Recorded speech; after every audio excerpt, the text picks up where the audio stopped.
Welcome to the Following the Joy podcast with me, Debbie Westwell, confidence and mindset coach and massive travel enthusiast. This podcast is a place to talk about being the best version of yourself, following your heart, making scary changes and having fun on this adventure that we call life.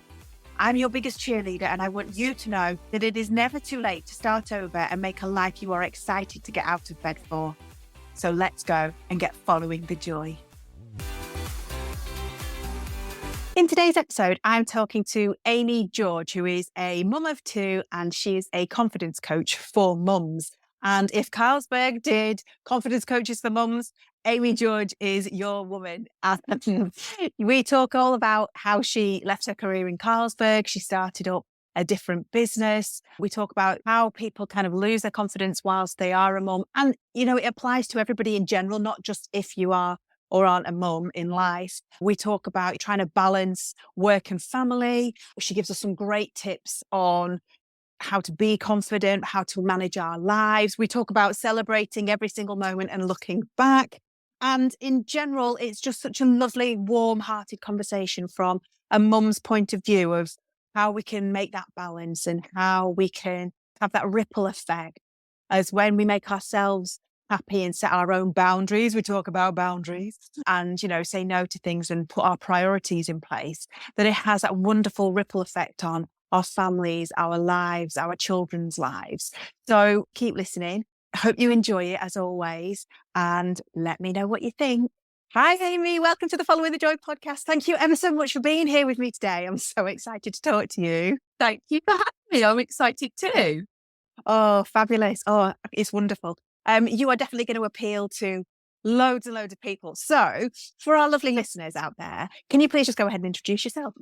Of course I can. So I'm Amy. I am a mum of two girls and I am a confidence coach for mums. Amazing. I love the fact that you started with I am a mum, because sometimes people start with, you know, this is all my work, but actually it shows that you're prioritizing your children over everything else. It's like, yeah, I'm I a think mum. so. Yeah, I am. And I'm very proud of that fact that I am a mum. And one of the things that sort of led me to coach mums is obviously because I am one. And I did say it as part of my intro as the first thing, but we can lose ourselves when we do that. So I'm very conscious of that too, but it is the job that I am most proud of. Oh, amazing. All right. Okay. So I need to know all about mum coaching, but also the journey that you took to get here, if that makes sense. It does. So my journey into coaching really started probably about 12 or 13 years ago. And maybe even a little bit before that. I used to have a corporate job. I used to work for Carlsberg and we had external trainers that came in. And I always thought, oh my gosh, I would love to do something like that. Not brave enough. Fast forward to having children, and I came to a crunch point in my career. I'd gone back to work after having our eldest daughter. I'd gone back full time.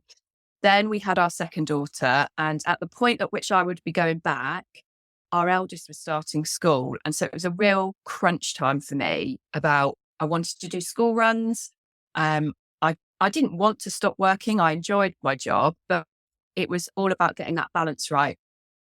And I wanted 3 days, knowing it would be 4. They offered me 4 days and I just wasn't prepared to make that sacrifice.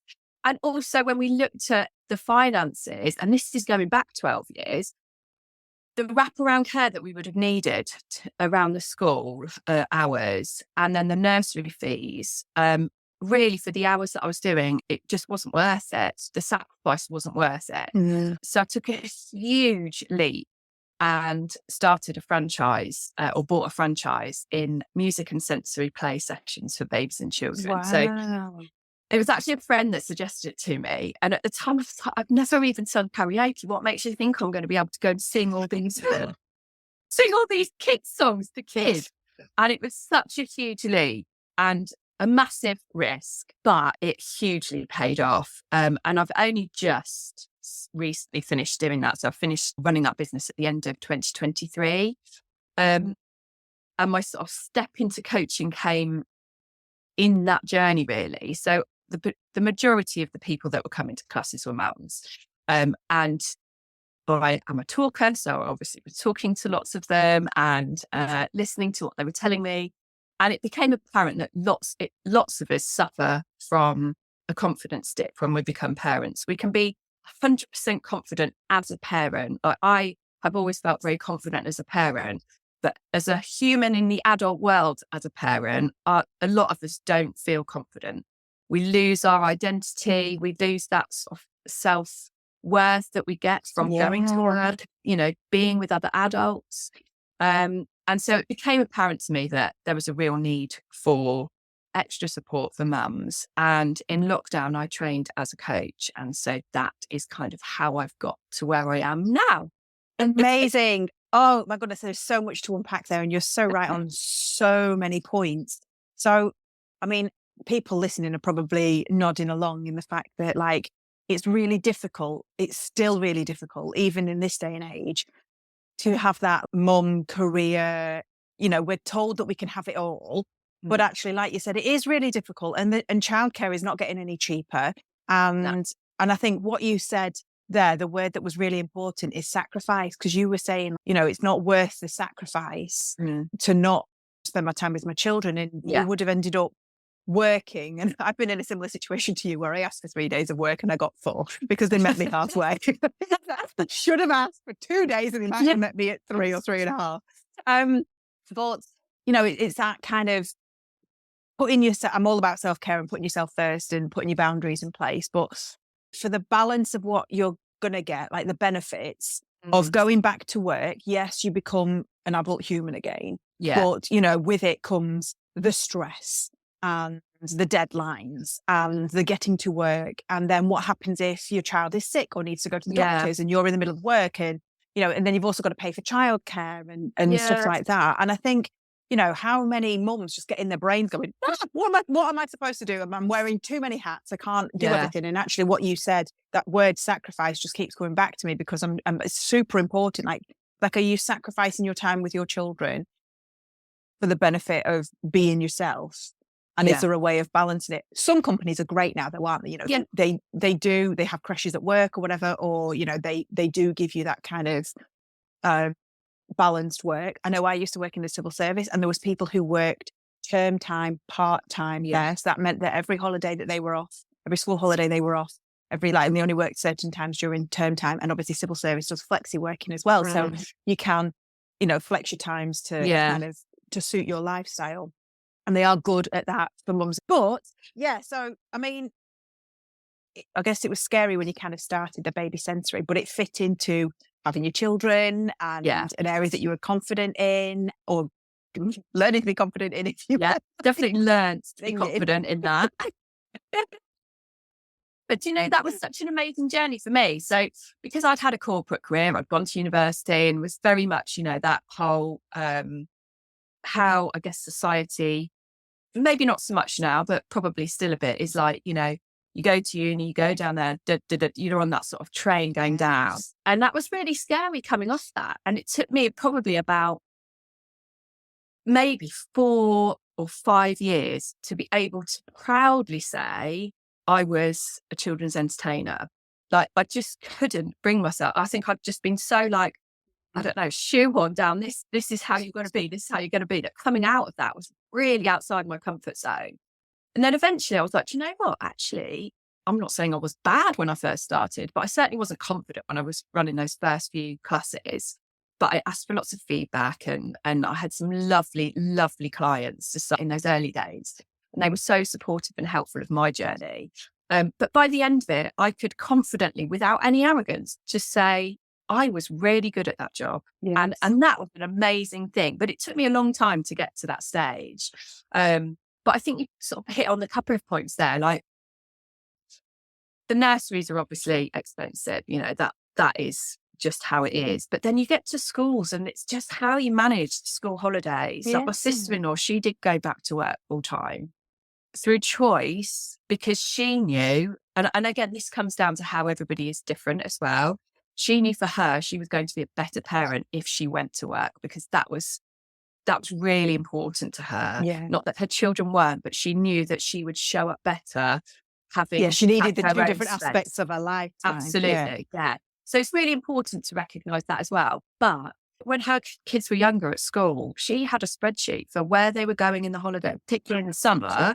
Like, she does love a spreadsheet, but she had a spreadsheet for where they were going because it was so complicated, because they were at this club this day or here then, this person was having these. It is just so much work Yes. managing those holidays. On lack of sleep as well, probably, if Yeah. you've got younger children. I guess the thing is, that's exactly right. It's like, it's a choice. It should be, people should be empowered to make their own decisions as to what is right for them and their family without the fear of judgment. And that also comes on to what you were saying about feeling a bit, about saying, I'm a children's entertainer. I felt exactly the same when I trained as a beauty therapist. I'd done traveling. And then I kind of thought, I need to learn a tangible skill that I can use anywhere in the world, with children, without children, part-time, full-time. Yeah. And I was like, I'm going to train as a beauty therapist. And when I first trained as a beauty therapist, I would clarify when people said, what do you do? And I said, I'm a beauty therapist, but I've got brains. So I was already automatically, that's really rude of me. And I'm going to apologize now to all beauty therapists out there, because there was this perceived idea that, you weren't the brightest button in the box if you were a beauty therapist, when in actual fact, most therapists, counselors, like therapists, beauty therapists, coaches, we're all counselors of some variety. And I cannot even tell you how many people have cried on me in my treatment room or how I've helped people. But I felt like people's perception of me would change unless I clarified it. And that's exactly kind of what you were saying, like, Totally. I'm just a children's entertainer. And it comes down to that, like, we need to give ourselves permission to be exactly who we are right now, because who cares what anybody else is thinking about you or saying about you? I love it. I quote this all the time. RuPaul says, what other people think about you is none of your business. And we really let it affect our lives, don't we? Like, I let it affect my life by letting people's perceptions, and you did the same, saying, well, I'm a children's entertainer, but actually you're providing an amazing, awesome experience for children to make them in a relaxed, happy place so that parents can have a better life. And it's really interesting because I have done no research, so this is just my perception, but I think a lot of mums who are stay-at-home mums would introduce themselves as, I'm just a mum. Yes, I'm just a mum. And we don't own that with pride, and we should do, but it's because it's not, it's not valued in society as it should be. Yeah. I had a really interesting conversation with someone I worked with once, actually, before I was going on maternity leave for the second time. And he said he didn't have children, but he was like, you're going off on holiday again for a year. To which I was like, I'm sorry. It's definitely not a holiday. Things maybe. But I said to him, actually, you need people like me who want to nurture their children to grow up and add value into the society that you will be growing old in. My children will be paying into society. Do you want them to just, Yeah. Where's the value? Why do you see exactly. the value that I am adding by taking that time off to be a mum? And one of those children is going to be not necessarily yours, but a child who's a child now is going to be your local politician or counsellor, somebody making decisions, a doctor in your area who's going to like save you or make a life or death decision for you, your GP. So you're absolutely right. And it's all about economy, isn't it?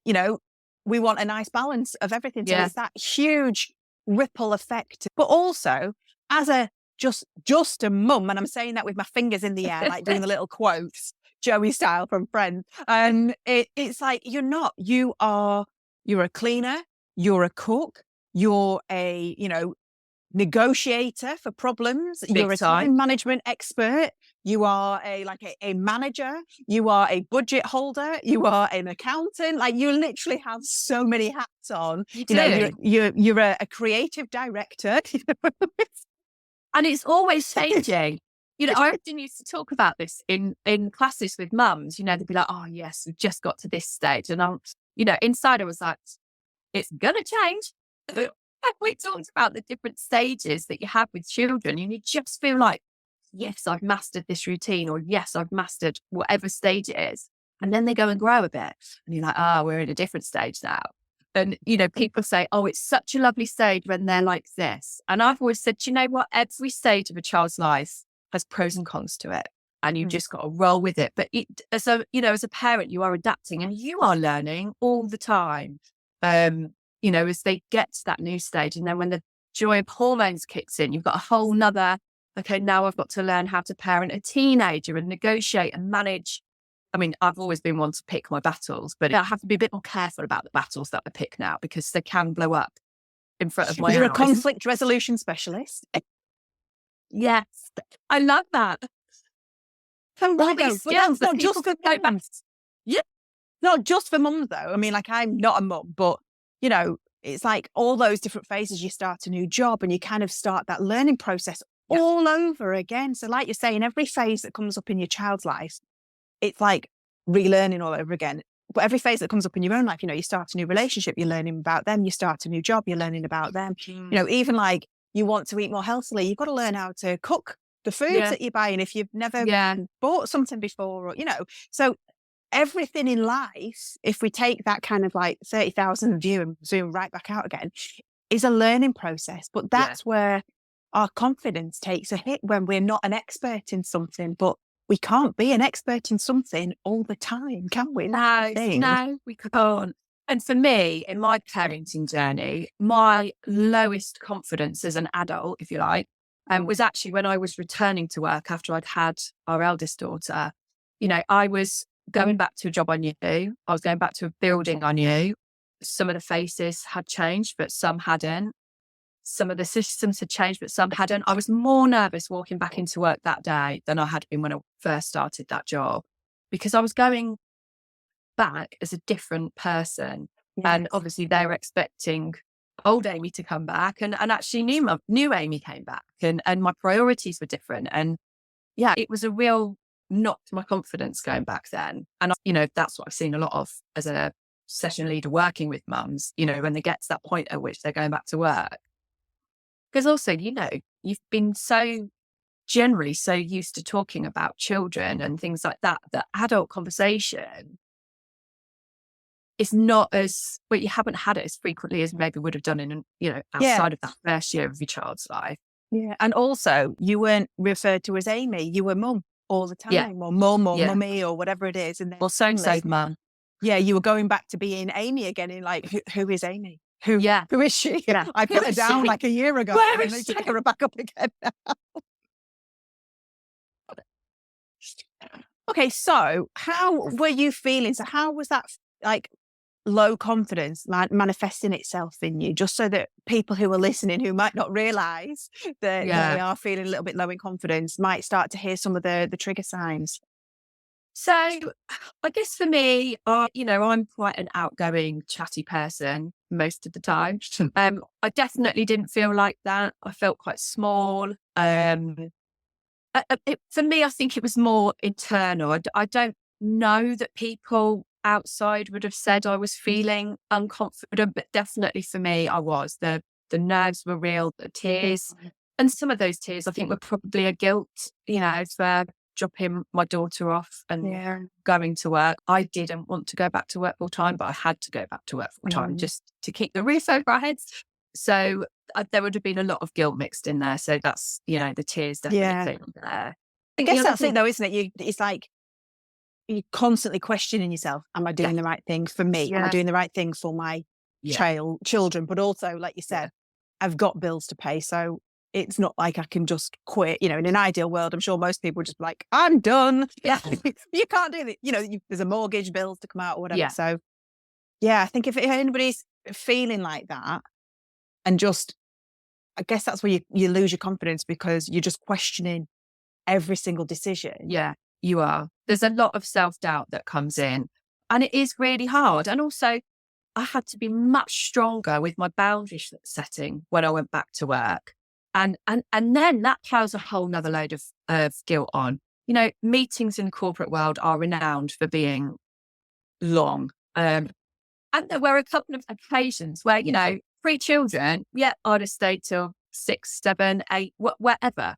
And I had to leave by 5 to get to the nursery to pick up. And, you'd be like, really sorry, I've got to go. And you'd sort of be leaving with this whole like, oh my God, I can't believe I'm having to leave. And what does everybody think about me? Just all this, like, what are they going to think of me? Are they going to think I'm shirking responsibility? So you've got this false sort of guilt from work, which may or may not be there. You know, sometimes I think we are very good at, or I certainly am very good at thinking other people are thinking things when they maybe not, but I will think they're thinking that anyway. Yeah. And then you sort of, you know, you've got the dash to like nursery. Oh my God, please don't die, please don't. The stress of doing that pickup was immense, because if you get stuck in traffic and you're late, you've got the shame. And I do, of being like the care last about my mum. child. Yeah. It's just a massive juggling act, and it is really tricky. Okay, so it's really interesting, and I love what you said there about boundaries, because I am forever banging on about setting boundaries in place. So how would you encourage people to set those boundaries in place? That might just be like, throw that one out there. I think a lot of it is down to actually being open and honest and having that dialogue. I mean, I haven't worked in the corporate environment for a long time now, and maybe it has changed. But I think it's very important that if you do set a boundary, you then stick to it. Because I think if you don't do it once, then people think, oh, wow, she doesn't need to stick to that boundary. She's just saying it. But actually, just sticking to it, or to alleviate your own stress, I guess, really. You know, if I had been stricter from the get-go, probably I would maybe not have had, if I'd probably said, right, it doesn't matter where we are or in the meeting or whatever, when we get to this time, I have to leave because I have to pick up my daughter. It's non-negotiable. She can't stay there on her own. Everybody knows that, but it's very difficult when you're in the moment, isn't it? To sort of be like, actually, got to go. So I think maybe setting that expectation out to start with, and then just owning it without guilt, and just thinking, I've said it, it's been accepted, and now I am following through. And actually, you know, as a confidence coach, I'm always encouraging people to set goals or set boundaries or whatever it is. And then when you do it, be like, yes, I did it, because celebrate it, because it gives you that natural boost in your self-esteem, which naturally gives your confidence a boost. I mean, I can see, I even sat up straighter as I was saying all of that. Yeah. And do you know what? You're so right, because also, like, if you think, how many times would you do that with a child? You know, how many times would you say, don't do this, because if you do, I'm going to take your toy away from you. But you actually follow through with your child because you're trying to instill in them that actually there is consequences to their actions. So it's only like reverse engineering that to set your own boundaries in place and sticking to your boundaries, isn't it? It is. And it is a hard thing to do, but it is very beneficial. And obviously I don't work in the corporate world now, but I still have to work on my own boundary setting. You know, I work for myself, so it's very easy to just still be sitting here like it's 6 o'clock, like, oh, I haven't actually thought about dinner yet, or oh, they're home from school, or whatever it may be. And so it's a constant, you know, we are ever evolving people, aren't we? We're never the finished product. And so it's important to keep working on it. But, you know, I am much better at my own boundary setting now. I'm getting better at saying no to things. Yes. It's hard. That is hard. I love that. I mean, absolutely. My theory was, is anybody going to die if I stop doing this? Yes. No. I mean, obviously some people do have jobs out there that somebody would die. You know, you can't stop really halfway through an operation. I get that. But, you know, nobody's going to die if I stopped doing what I was doing in my corporate career when I had it. No one's going to die if I stop doing what I'm doing for my business planning or anything like that. I kind of find it quite useful for me on a Sunday just to have a brief look at my diary ahead and make sure that I've got those lunches booked in, like, you know, just like time for lunch, because sometimes I forget to eat, you know, that like absolute stop. And for me, like, your life changed because your priorities to your children, and I know we're focused on children in this, but my life changed when my mum's health went downhill and she's now in a care home, and I split my time between the north and south of England. So the north where they live and the south where I live. So when I'm up north, I make sure that in my diary, I've got time to go and see my mum, because the whole reason why I've changed my life is to spend time with my parents. And so if I'm not actually spending time with my parents, I'm up in the vicinity of my parents, but I'm still working hard. It's broken the whole thing that I set to do in the first place. So it's just like you said, it's like that would be my tip on a Sunday. Just have a brief look ahead. Things can change. It's not a problem. But, if you've got hard pickup times for kids at school, or you've got specific meetings in or whatever. And you know what? There is nothing wrong with starting any form of meeting and saying, I have a hard finish at 5:30 or whatever it is. And like you said, and that is, if that's an easier way of saying it instead of putting a boundary in place. And you know what? You don't have to qualify that with, because I've got to pick the kids up because of it. You just literally got, for all they know, you might have another meeting. For all they know, you might have a dentist appointment. They don't know that you're going down to the pub, or you're picking your kids up, or, you're going for a coffee with your friends. It doesn't matter what time of day it is. My big thing for people is, you don't need to explain. We always feel like we have to add on that bit. Oh, because I've got kids, and I have to pay more if I, don't pick them up by a certain time or whatever it is. Like, we don't need to qualify why we're saying no, or we're putting a boundary in place. We just put it in place. And people out will be listening to this, and their whole body will have like tightened up and gone, oh, that makes it feel awful. But try it. Just try gentle boundary setting. So just try going into a meeting and saying, I've got a hard finish at this time. And then don't feel guilty for finishing that time, because if they can't tell you or change the order of the meeting, or can't conclude the meeting by the time that you're finishing, well, then type your note in and say, I'm leaving now, whatever, I've got to go. Yeah. And then, I'll catch up with anything later on. Yeah. Most things now are done remotely anyway. It's quite rare that we're having face-to-face meetings. And so linking Zoom or Teams records all the flipping minutes anyway. So just record it at the beginning, and you can go back and watch it whenever you're free to. Yeah, that's true. That's true. It's interesting what you say about Sunday, because I have something that I call Setup Sunday that I suggest all my clients do. And it is about looking at the week ahead. And I try and encourage them not to keep it too task orientated. So you have your list of jobs that you've got to do the week ahead. But for me on a Sunday, it's really important to think about, okay, how do I actually want to show up this week? Like, for me, if I have a really busy week, I know I've got to be an action taker. So I have to show up in that mindset of, I've got to take action. Put your phone down, don't procrastinate, just encouraging myself to do that.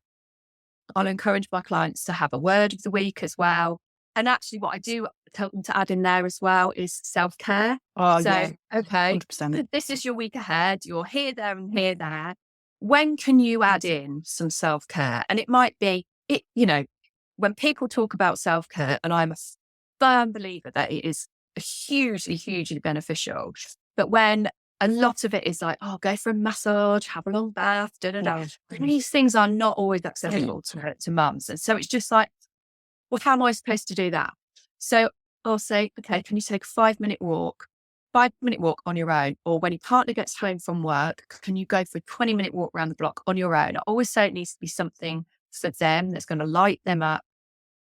That is just them. It's no good going for a walk with the kids. That is not self-care. It's lovely. It's not self-care.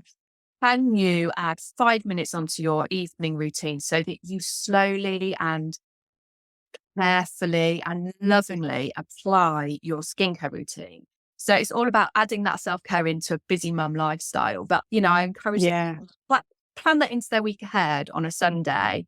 And then also take a bit of time to look backwards. As a coach, we like to look forwards. We don't like to look back. But it is important to look back, because you want to reflect on what's happened in the week gone. What did you set out with your intention to be? Were you an action taker? A lot of the times mums want to be more present. It's, that is a big thing. Were you present? Okay, if you weren't present, why weren't you present? What got in your way? What can you learn from that? What can you change for the week going ahead? And if you were present, or if you were an action taker, or if you did stay calm, how are you going to celebrate? For me, celebration is going for a nice cup of coffee on my own. That's fine. I don't need a big celebration. But something that says, I did that. Well done. I always tell people to diarise self-care. I think it's so, so important. And actually, I get people to kind of write down like a treatment list. Like if you're going into a spa or a beauty salon or a hair salon, write yourself down a treatment list that you can stick in the back of your diary, stick on your laptop if you're working from home, stick on the back of the door, whatever it is, stick in your handbag next to your purse, whatever it is. That has a list of different timings of things. So like you said, sometimes you might find that you've got an hour to yourself.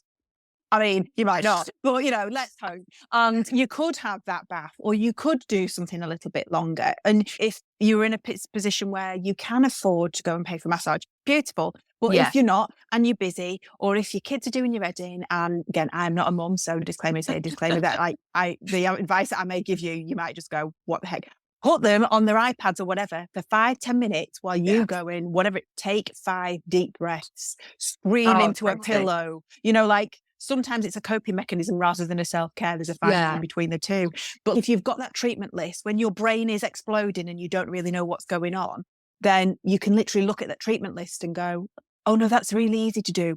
Put on your favorite tune and dance. Yeah. Do you know what I mean? Or light a candle, or take 10 minutes in the bathroom with your favorite book and just put the shower on so it sounds like you're in the shower, and just read your favorite book. Whatever it is, but write them down so that when you're in that kind of moment and you go in, I can't see the woods for the trees and I can't help myself right now, you've already decided in your quiet time of your brain that these are all the things that you can do. Yeah. And always celebrate. Yeah, definitely celebrate all the time. And I think, these things are things that do change. So when you have got tiny children, it is much harder. They are so much more demanding. They need you to set up their activities. They want to play with you, which is amazing. You can't have a shower without them sitting watching you. Very difficult. But it does get, that does get easier as they get older. And then it's about thinking about things a little bit differently. So, kids often do lots of clubs, and it's so easy to sit on the side of a club, sit in your car and sit and just scroll on your phone. Actually, can you just take that half an hour and go for a walk, or take a book instead of scrolling? I mean, I love social media, but I hate it at the same time. Can you take a book, put the phone down so you're not then looking at what other people might be doing in their lives, and that whole comparisonitis comes in. Take a book and read, and just use that hour, half an hour, however long the club is, to do something for you. Or a meditation app. There is so many meditation apps out there that you could literally, on the school run, do a 5-minute. You don't need to go into the school playground to talk to all of the other mums and find out what they're doing, unless you want to. And that's again, it comes down to choice. But you can sit in your car and just do a 5-minute meditation, or 5 minutes of breathing. And like you said, like on the school clubs, just do the meditation or read your book, or get out and go for a walk, get your fitness tracker on or whatever, and just challenge yourself to just walk around. Obviously, it depends on the weather. We live in the UK, so it doesn't rain most of the time. I know. I was actually very proud of myself last week, because it was pouring down with rain on Thursday. And I'm a fair weather walker. I'm a fair weather person. I love being outside, and if it's nice. And it was pouring with rain, and we were going to do a 3-hour walk, me and my sister-in-law, but we dropped it down to 2 hours, and we got soaked. But you know what? I was so pleased I'd done it, and I felt so good afterwards. But I did have to push myself out of my comfort zone and really sort of go, you are doing it. If she'd have said to me, oh, should we just stay and have a cup of tea? I would have probably said yes, but she didn't give me the option, to be fair. That's good. Everybody needs somebody in their life who doesn't give you the option to back out of what you've agreed to in the first. I think the fact we were going away at the weekend and going out and getting dressed up, she was very much like, we are walking, we need to be trim. I love it. I've just started doing couch to 5K again. So that, like, for me is like, right, okay. And so, this morning I went out for a run. It started raining a little bit. I was like, no, come on, we've got this. Yeah. I love rain though. I just kind of think of it, it's quite cleansing. I'm not like a witch. Debatable. But, I'm not going to melt with the water. I love the sound of the rain. I find the rain, and actually the wind, I find it really calming. I love listening to it. But I have eczema, so I hate getting my face wet. Even if I swim, I'm a swimmer with my head popping right out the top of the water. And I've never been a mum that's been an enthusiastic taker of children to the pool, because I hate getting splashed. So rain, I just don't like getting wet. I just don't like getting my face wet. Yeah, you basically should just be living in a tropical climate. That's what you're saying, Amy, isn't it? Yeah. All right. Let's get back into that confidence. Otherwise, we're just recording our random conversation and people listening. Thanks very much to all your listeners for sticking with them. Okay, so if there are mums out there, or people in general, that are, kind of feeling like they're lacking in confidence, they're not 100% sure what they want to do, whether that's going back into work or, how they're juggling everything, and they're kind of just feeling emotional and just like not sure of themselves, what little bits of advice and tips would you give them? Well, there was so much in there. I know, I'm sorry. I'm not. So obviously, I predominantly work with mums who are looking to boost their confidence, but this applies to anybody who's looking to boost their confidence. The first thing I would always start with is, what does confidence mean to you? Confidence is such a massive, huge word. And, you know, I think a lot of people are like Beyonce, up on stage dancing. Yes, I'm sure lots of people are put off by confidence because of that. But actually, what does it mean to you? Think about the things in your life that you do that you are confident in, and sort of start from there. So it can be such a transformational question, that question. One of the lovely ladies that I worked with, she used to work for me. We did a program of coaching together. And that was the first question I asked her, like, what does confidence mean to you? And she was like, oh, I don't know what it means to me. And I said, well, you stand up in front of, 17 parents and children and sing and prance around and, dress up like a dinosaur, whatever it is we're doing that week. Lots of people wouldn't be able to do that. Or you confidently do it.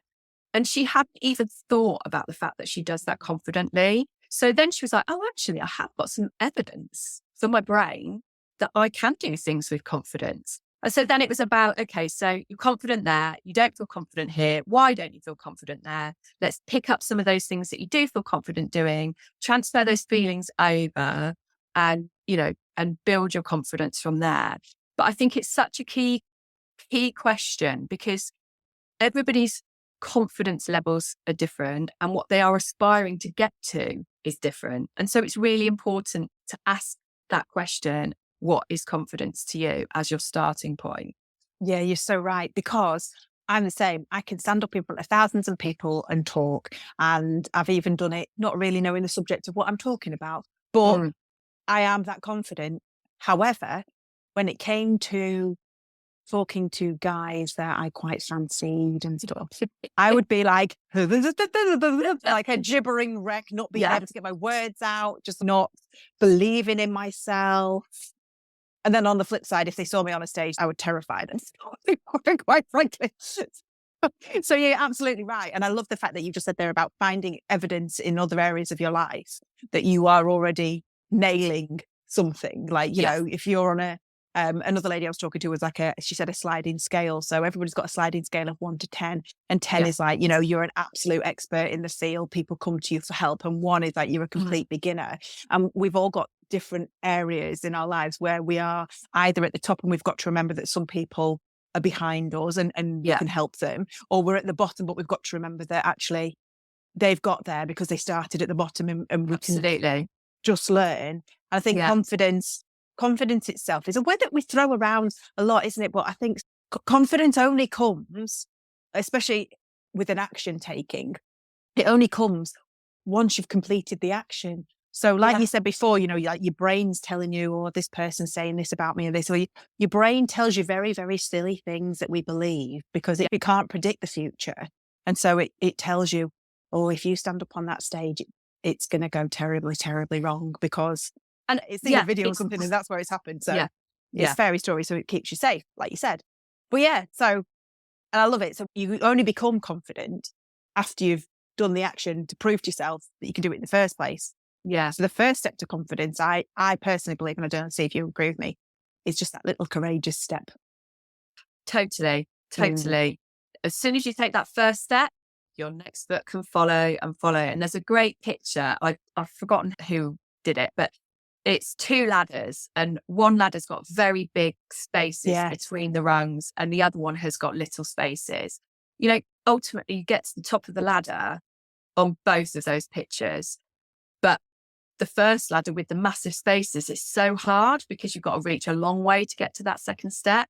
But when you take those lots of little steps, it's so much easier. And my motto has always been slow but steady. As long as you're doing something every week or every day that is moving you forwards, it doesn't matter whether you get there in 6 weeks or 6 years. And actually, you're never going to get there because we're always evolving. So, you'll get to a certain stage and be like, wow, look how confident I am in this, but actually I still need to work on that. So Yeah. it is, like you say, it's just about taking those little steps. And I think as well, when you were saying, what's the first step, and before you'd said, when you were saying all of those other things, they're huge. And so it's about breaking it down into manageable, achievable steps, I suppose a bit like the ladder, really, so that you don't get overwhelmed. It's very easy to say to someone, oh, you need to get confident, and it just be like, oh my God, I don't know how I'm going to get there, I don't know, and it's too much. And so I'm a head in sand person, so if it gets too much and overwhelming, I'm just like, well, I won't do anything, put my head in the sand and it'll all just go away. Whereas actually, if someone said, this is what you need to do and this is the first step, then I'm like, okay, I can do that. Yeah, I get like that. Analysis paralysis, I call it. It's like so much stuff to do. And then I'm like, it's decision round. Go into the freeze mode. Like, what am I doing next? Totally. And then once you've done one small step, celebrate. Exactly. Because once you've answered that question, what is confidence? You can then go, okay, so this is where I want to get confident. How can I get confident in there? What can I do to boost that? Who can I help have support from to do that? For me as well, it's really important to, if you've got a partner, it's important to bring them on that journey with you and be open.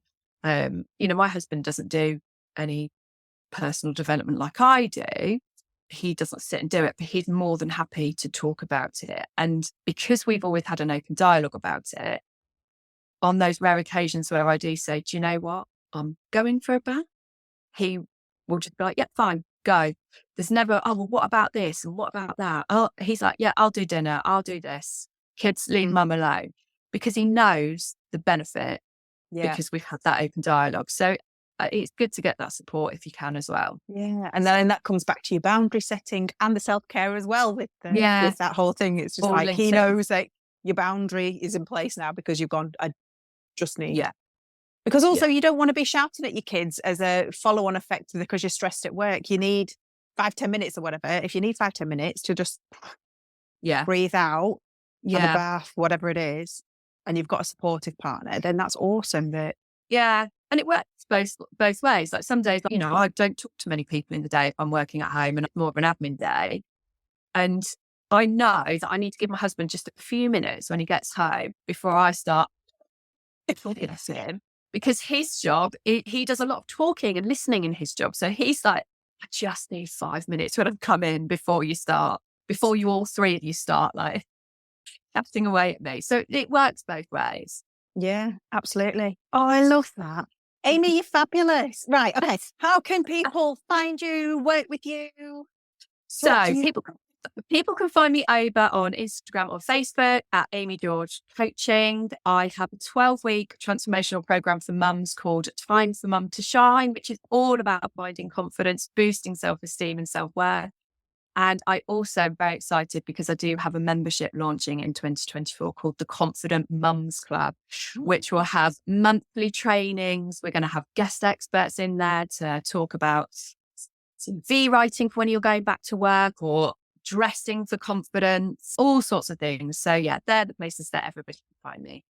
Oh, amazing. So let me ask you a question. On your 12-week course, obviously it's for mums. So I'm assuming it's not hours and hours at a time. It fits into a mum's lifestyle. Yes, it's 1 hour a week. So totally manageable. I just thought I'd get that out there because people will be like, totally, what? Can't add something else onto my plate. No, totally manageable. And with the option, obviously, kids have school holidays with the option to have those break weeks for half terms and Easter holidays and things like that. So totally flexible. Yeah. Brilliant. Oh, excellent. Okay. I'm going to try and do our kind of like key takeaways from this episode. I feel like there's so many. Right, let's go. Okay. So the first one is we were talking at the very beginning about what are you willing to sacrifice? So as in, are you willing to sacrifice your time with your children to go back to work? Or are you willing to sacrifice work to go with your children and balancing daycare and stuff? And ultimately what it comes down to is there is no right or wrong. No, It it's is not. completely individual and it is your choice. Your choice. And don't let anybody kind of like naysay that or anything like that. Absolutely. Yeah. The second thing that you said is own yourself and what you do with both authenticity and pride. So you are a mum, awesome mum, or you are a daughter, you are a wife, you are a children's entertainer, you are whatever it is, you are a beauty therapist, whatever it is, own it with confidence, pride, and self-belief. Yeah. Set boundaries. But when you're setting boundaries, just be open and honest and do it without the guilt attached to it. And obviously, I think I mentioned later on about just try and set those boundaries. If you're going into a meeting, for example, with work, just saying you have a hard stop at a certain time and then just go. You've already told them, you don't need to give them an excuse. Celebrate. We'll come back to this one because I think we'll repeat it a couple of times. So celebrate sticking to the boundaries once you put them in place and stuck to them. A good tip is obviously a diary check on a Sunday, or like you call it, set up Sunday. But also I like what you said there. So whilst you're going to be factoring in all of the actual things that you've got to do and diarise things, diarise your self-care. But I love what you said about what mindset are you showing up in this week? Is this week like activity week and it's half term? So we're showing up as fun mum this week, or are we showing up as like, action taker, or we're showing up as nurturer, whatever it is this week. Yeah. How are you showing up? But also reflect back on how you showed up last week. And again, celebrate how far you've come. And then ask yourself, what does confidence mean to you? Because it means something different to everybody. And also, can you find evidence of how you are showing up confidently in different areas of your life? Because that will prove to you that you're already showing up confidently. And so it's easy to transfer across to a different area of your life, or it's easier to transfer across. And like you said, small steps to anything, to goals, to setting boundaries, to whatever it is in your life. Small steps that are manageable and achievable. And guess what I'm now going to say? And celebrate every time you've done a step. Oh, Amy, it has been wonderful talking to you. Thank you ever so much for spending this time and just sharing some really, really good hints and tips, but also sharing your story as well. If Carlsberg did confidence coaches for mums, Amy George is it. Thank you so much for having me on. You are more than welcome. Thanks for listening today. I hope you enjoyed that conversation as much as I did. And as always, any links or anything mentioned will be in the show notes. If you haven't connected with me already, I'd love to meet you. So come find me on Instagram at Debbie Westwell. You can always slide into my DMs and let me know what you thought about this episode. Or why not join my Facebook community, the Alchemy of Self-Care free community. You can also find out how to work with me at debbiewestwell.com. If you like what you hear, then please follow me or hit the bell icon. Share with somebody like you who would benefit from listening. And if you have time, then leave me a positive review and that would be fabulous. Thank you for being your wonderful self, and I can't wait to chat next time.